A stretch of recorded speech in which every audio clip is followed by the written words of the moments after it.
So, we have somehow avoided this guy for a while. Yeah. David Avocado Wolfe. So why does he call himself David Avocado Wolfe? Well, if you go to his homepage here. Does he explain why this is one of those I hate anytime I see one of my friends share it. But I think he has an avocado obsession because if you go to his homepage, there are 5 articles that are shown. 2 of them are about avocados. So apparently he likes avocados. I love avocados. They're very good. And then he has avocado news. How to grow an... Wait. You want me to? Why would you be juicing cannabis? No, that's not what it's saying. No, it said 5 reasons you should stop smoking cannabis and start juicing it. Oh, sorry. I missed the "it" word. What? Why? Because it tastes good in a juicy form. Juicing cannabis? Juicing hemp leaves? What is the point of that? What many people do not know is that cannabis has more uses than to just get someone high. Cannabis comes with a large list of health benefits that some people may want with or without the psychoactive effects. Here are 5 reasons to start juicing instead of smoking. Wait, are we debunking this one now? Where are we going to get these cannabis leaves? It's not hard. Them? Is it? I don't really know because I'm not. It's legal. There's a dispensary next to Panda Express. Cannabis leaf juice will not make you high, or at least not as high as smoking. Okay, so he can't say that it won't make you high.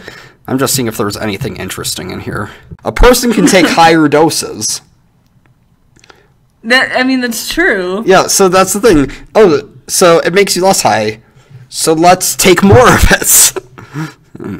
Juicing a cannabis bud will make someone high. What? There are no... Now he is telling you how to get high. There are no adverse health effects associated with... Okay, let me explain this. As a chemistry person here, when you burn something... and there is not enough oxygen present, and there are things in there besides pure hydrocarbons, you start making a bunch of nasty compounds. So anytime you burn any organic matter, you are going to be making really nasty compounds. Mm-hmm. And it's really hard. We don't really have studies on just smoking cannabis, because most people who smoke cannabis also smoke other stuff. But... so it gets hard to find a group of people that smoke only cannabis, but it still contains a bunch of known carcinogenic compounds. True. Okay, so there are health effects. But people with respiratory issues will benefit. Wait. He contradicted himself in his sentence. Yes. Yeah. Oh, this guy. See, no adverse health effects, and then in the next sentence he says, smoking cannabis can lead to minor respiratory issues or chronic bronchitis. Juicing instead of smoking also reduces the smell. There are no health effects except minor respiratory issues and chronic bronchitis. But somehow it also benefits people with respiratory issues. Yeah, juicing it will benefit people with... How does it benefit... Anyway, can eating raw cannabis flower buds get you high? In the cannabis plant, the 2 major cannabinoids exist almost entirely in the acid form. These are known as tetrahydrocannabinolic acid and cannabidiolic acid, or THC acid and CBD acid. When these acidic cannabinoids are heated, they are decarboxylated, which means they lose their carbon dioxide molecule. The carbon dioxide molecule never belonged to them and become more active. During that process, to the acid form to the active form, this happens automatically, blah, blah, blah. This also occurs when cannabis is cooked. So he is one of the cannabis and coconut oil people. He is. Dang. THC acid is believed by those who have never used it to be non-psychoactive. Experience indicates that consuming THC acid may result in mild feelings of being high and episodes of experiencing euphoria. Okay, so earlier he said... It's make you high. Earlier it said he's like, it's not active. And here he's like, hey, it's active. CBD is non-psychoactive. It cannot give you the high you get from THC. Okay, it can actually counteract. If you have some time, check out the video. Versatility, cannabis leaf. Blah, blah, Are we blah. gonna check out the video? No. Okay. I don't care about the video. This is painful enough. Cannabis leaf or bud can be mixed with many, blah, blah, blah, delivering industrial hemp leaves. Consuming cannabis juice is possible anywhere. Drink it in the car, at work, or while getting the kids ready for school. That's a brilliant idea. He gets the sarcastic clap. Yep. He's like, because he earlier said it doesn't get you high, and then he said it does get you high. Now he's saying it doesn't get you high. And drink it in front of your kids. Yeah. Massive health benefits. Massive. Cannabis is full of cannabidiol that can contain an entire array of properties that promote good health.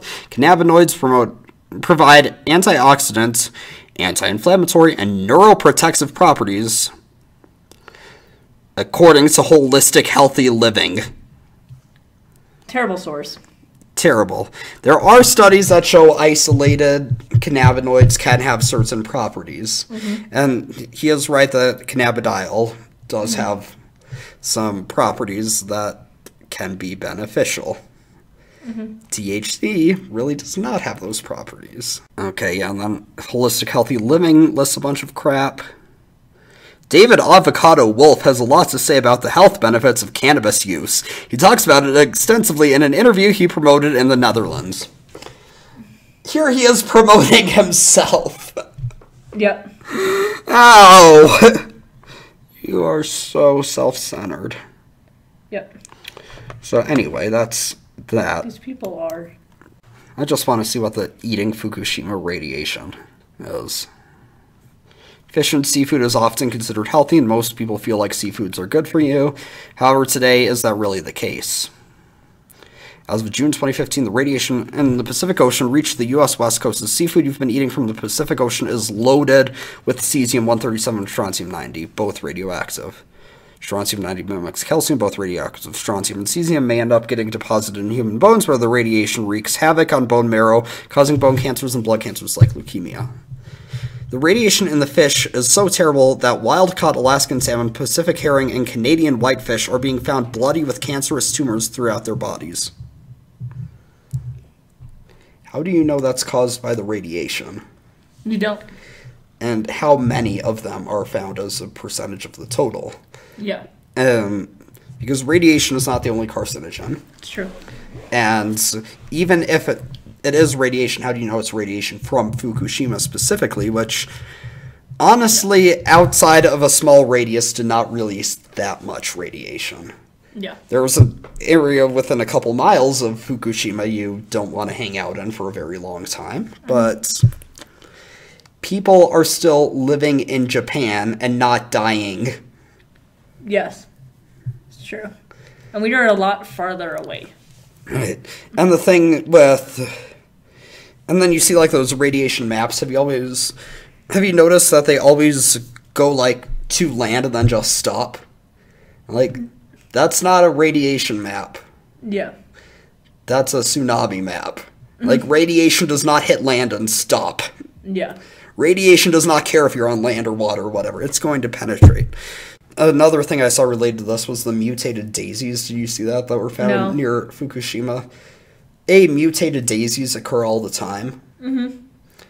And B, the area these were found had like 0.5 microsieverts an hour was the level of radiation, which I've gotten higher readings than that on the 14ers I hike. It's not really... It's above average, but not significantly. Yeah. For comparison, 1 sievert is associated with about a 5% risk of lethal cancer. So 0.5 microsieverts an hour means you would have to sit there for 2 million hours to get that 5% increase in risk. Radiation particles moving across the Pacific Ocean. Moving quickly with dilution. Yeah. Dilution. Dilution. You would have to release a metric fuck ton of cesium to make the whole ocean dangerously radioactive. Where's this problem 0 occurring? Zero. F not bolded, Fukushima bolded. And perhaps nuclear disasters we don't know about. Everyone seems to know about the Fukushima nuclear power plant was hit by a tsunami, which resulted in at least 3 reactors melting down and 4 reactors exploding. Groundwater flowing from inland was seeping beneath the blown-up reactors, coming into contact with the melted-down reactor cores, becoming highly radioactive and flowing into the Pacific Ocean. 300 tons of this radioactive water has been seeping into the Pacific Ocean every day. Nothing has stopped, and the flow continues to this very day. Okay. You're not... They were saying highly radioactive. They're not giving a value. Yeah, they're not. And then, you know how much freaking water is in the Pacific Ocean? A lot. Yeah. Of course, now most marine life in the Pacific Ocean is contaminated and many animals are dying. Fish caught and tested near the site have tested positive for radioactive particles. You can find radioactive particles in anything. Everywhere, and they're talking about fish near the site. Yeah. Not here. Yeah. If they have potassium in them, or carbon, or pretty much anything, there's going to be radioactive particles in them. True. Also, bluefin tuna found near California have also tested positive. Just 4 radioactive particles. You don't need much there. And then, when I was in Mexico last year, I took a Geiger counter, walks out into the ocean and measured the radiation. Mm-hmm. It was lower than the radiation we get here. If one looks at the ocean currents above, they can easily see how most sea life in the Pacific Ocean is affected by the leak's radiation. Yeah, but you even showed in the picture earlier dilution. Mm-hmm. If the radiation in the fish is so terrible that these fish are being found bloody with tumors, okay. How do you know that's from radiation? How do you know it's from Fukushima? The government and power industry say there's nothing to worry about, but the deaths of sea life and the strange growths found on fish tell a different story. Okay. Once again, you're showing we're seeing these fish. That could be caused by anything. It appears the Pacific fish are no longer safe to eat. What do you think? How do you just take a Geiger counter to your fish if you're that worried about it? Yeah. If your Geiger counter starts really going up when it's near a fish, then don't eat it. It is also worth noting that commercially caught fish should always be questioned or avoided, radiation or not. Mercury followed from coal burning should be considered as it accumulates in ocean fish and may lead to mercury poisoning. Not just ocean fish, any fish. Yeah. Fish hella bioaccumulate mercury. Yes. That's known. You shouldn't overdose on fish because there are OD on fish. there are several people who sell commercially caught fish who I know personally that say they would never eat it. I think if you work with it all day, you lose the appetite for it anyway. Fish is just gross. Yeah. It is gross. I have also had friends who worked under oppressive conditions for fishermen in Alaska. They were not impressed with what they termed the rape of Alaska's wild natural resources. If you eat fish, catch it yourself or buy from someone you know who fishes away from contaminated waters. Okay, so radiation in Japan rapes Alaska. Because that makes sense. All right. Now for the actual article. Oh, we're not even done yet? Nope. And then I promise after this we're done. Okay, and then we'll... Yeah, because I'm starving. Okay. Hair is an extension of the nervous system. No! No, it is not! Why Native Americans keep their hair long? Okay, so now, It's not like a style or anything. Yeah, and I don't like how he's going with a cultural way of doing things and then making it about the science. And hair is not an extension of the nervous system. It is considered part of the integumentary system, which is along with your skin, nails, all that kind of stuff. Also, the second the hair leaves the follicle, it's dead. Yeah. It is simply an accessory structure. Right. That is what it is. The purpose of hair is to provide a barrier for foreign matter to enter, through the skin pores.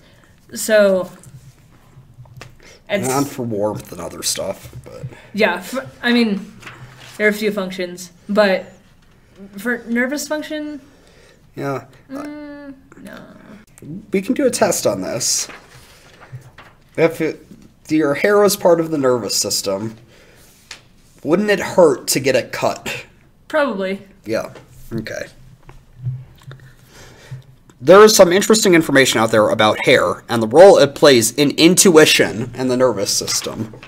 Wait. Your hair has intuition? Yes. What do you think about that? Your hair has intuition? It has intuition of how good it feels on a particular day. Can it predict the future? Mm-hmm. Yeah. Same Cool. with my knee. It predicts the weather. Can your hair predict the weather? Sometimes. Interesting. Like when it freezes when you go outside? Yeah. That means it's cold. That means it's cold. If you perfectly style it and walk outside, then walk back inside and it's a complete mess, it's probably windy. That's what I gather from that. If it's Yeah, I don't know if that's intuition, though. It's not intuition of your hair, it's intuition of your freaking brain. No, it's the hair telling you that. It's not your brain. It's not your brain. Yeah, because Your brain is useless compared to your hair. Because my hair is made of axons. Yes, it is. All right. Keeping one's hair long is viewed as a choice. The style is personal preference, and people who keep their hair long are viewed as hippies, hipsters, or just plain lazy. However, a whole different story emerged during the time of the Vietnam War. Because that's relevant. Okay, so someone else said something different during the Vietnam War. Therefore, we all have to change our perspective on it. A woman, let's call her Sally, was married to a licensed psychologist. That explains a lot. Psychologist. That explains a lot. Because psychologists totally know how hair works. For the record, okay, we bash psychologists a lot, especially the psychology majors at our school, because they don't even have to take a biology class. And yet they go around saying that they understand so much about the brain and how the nervous system works, how biology works, and they don't have to take a single class. But we have to take biopsych. Not the same. Exactly. Biopsych is useless without a background in biology. Agreed. A woman, let's call her Sally, was married to a licensed psychologist who happened to work at a VA medical hospital. Also explains a lot. VA hospitals. Not a lot happens at VA hospitals. Well, because of the whole backlog of records. Because of the whole everything. Yeah. The whole system is completely out of whack. He works with combat veterans who are suffering from PTSD. Below is Sally's story. I remember clearly an evening when my husband came back to our apartment on Doctor's Circle. Doctor's Circle. Is that a street name? Apparently. Carrying a thick, official-looking folder in his hands. Because if it looks official, it is official. Yes. Right, Madison? Yeah. Seemingly official. Inside were hundreds of pages of certain studies commissioned by the government. He was in shock from the contents. What he read in those documents completely changed his life. From that moment on, my conservative, middle-of-the-road husband grew his hair and beard and never cut them again. What is more, the VA Medical Center let him do it, and very conservative men in the staff followed his example. As I read the documents, I learned why. Wait, so growing your hair makes you not conservative? Yeah, I mean, there's never been a long-haired conservative person, ever. Male or female? Ted Nugent.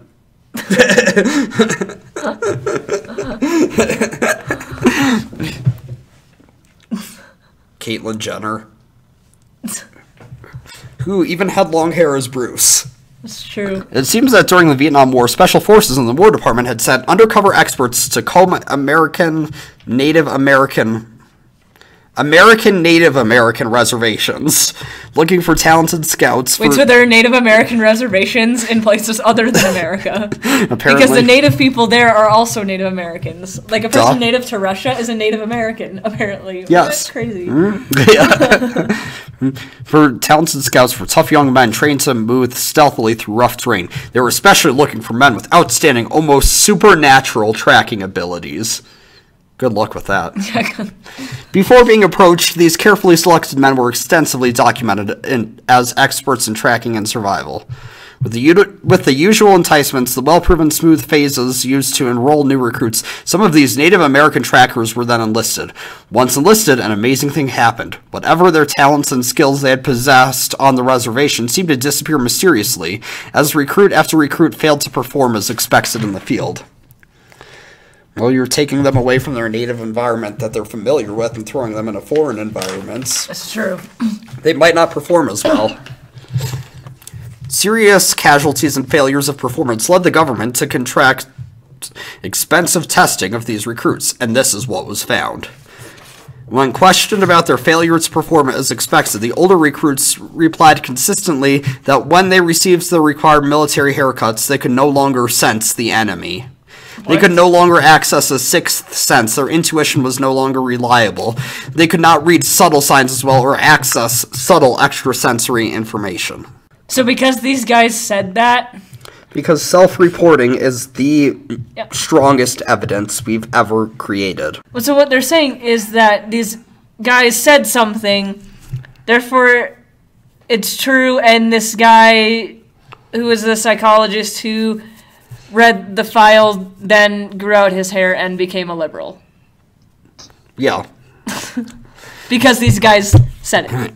So the Testing Institute recruited more Native American trackers, let them keep their long hair, and tested them in multiple areas. Then they would pair two men together who had received the same scores on all the tests. They would let one man in the pair keep his hair long and gave the other man a military haircut. Then the two men retook the tests. Time after time, the man with long hair kept making high scores. Time after time, the man with the short hair failed in tests which he had previously scored high scores. I wonder if there's like a placebo effect here. Placebo effects is possible. Yeah.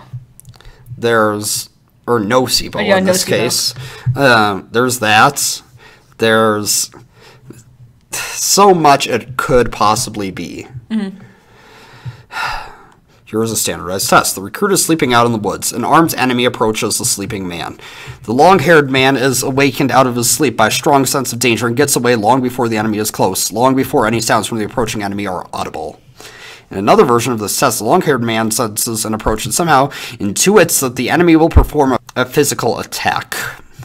He follows his sixth sense and stays still, pretending to be sleeping, but quickly grabs the attacker and kills him as the attacker reaches down to strangle him.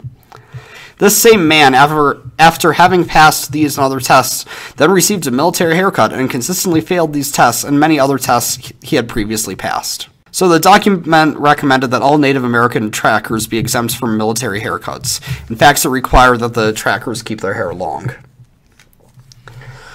That doesn't show anything about the science. Just because an organization said to do something does not make them right. And also, the title talks about hair being related to the nervous system.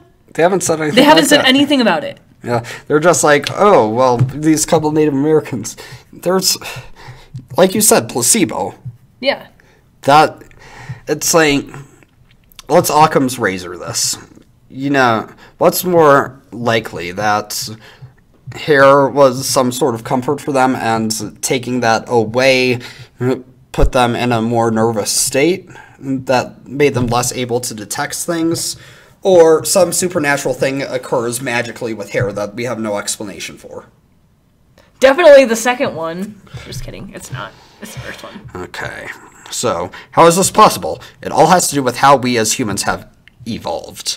Every part of the body has a purpose, and when we lose touch with ourselves and our bodies, we lose the true power we have. Hair, like skin, is an extension of the nervous system. It may be correctly seen as exteriorized nerves. Except that it's not at all. It doesn't have freaking nerves in it. A type of highly evolved feelers or antennae that transmit vast amounts of important information to the brainstem, the limbic system, and the neocortex. It doesn't. Hair does not connect anywhere to your brain. And antennae or feelers? I mean, no. I guess because you have nerves like in your head and other places, you can feel like when someone touches your hair. Yeah, and that's because of the nervous cells in your skin. That's right. Not because of nervous cells in your hair. Right. And there are different kinds. You have some in each different layer that can detect different levels of pressure. Right. So, yeah, I mean, I guess, you know, if you pull on hair, it hurts. But that's a skin response, not a hair response. Exactly. You got it. However, many people think hair is dead and does nothing for us as humans. The one does not necessarily follow from the other. Just because it's dead doesn't mean That doesn't mean it's useless. The chicken I had for lunch was dead. It still has a use to me. It still gave me calories and nutrients and stuff.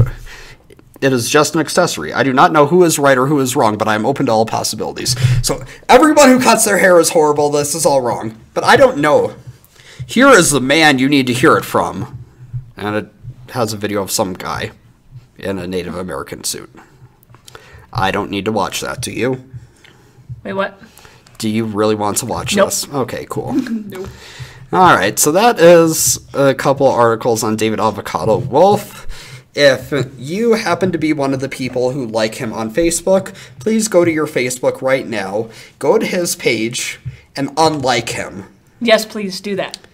For the good of humanity, do it. Yeah, I mean, every now and then he posts like an inspirational quote. You can't really argue about if it's like, just be a good person. You can't really argue that. But Spirit Science does that too. So does Spirit Science and a lot of other channels. And just because they say occasionally something that's right doesn't mean you should follow their every word. Exactly. And it's people like this who I think are spreading dangerous ideas. And the way I see it, like Spirit Science, David Wolfe on Facebook, they say pretty normal things that are just like, be a good person, be happy, be healthy, etc., etc., etc. Then you go to their website and they bombard you with all this crap and all this harmful information. It's almost like a way to lure you in. It really is. And that's what bothers me about them. And that's why I make these videos and we make these videos. Because we want people to realize that these can be traps that you can fall into. Where one day you're posting about being a good person and the next day you're taking hemp oil and rubbing it all over yourself because you think it'll cure your cancer. That was a bit of a slippery slope fallacy, but It kind of was. it does happen, unfortunately. Yeah. There's sparkly avocados and Sparkly avocados. yeah, it's like they're dazzling you with their avocados. Kind of are, though. If you For real though, they're like avocados. if you really want Benefits. If you really want a David Avocado Wolfe like page, I suggest you go check out Daniel Guacamole Fox, who is awesome. Yeah, all of his stuff is stuff that's true, but completely and totally misleading.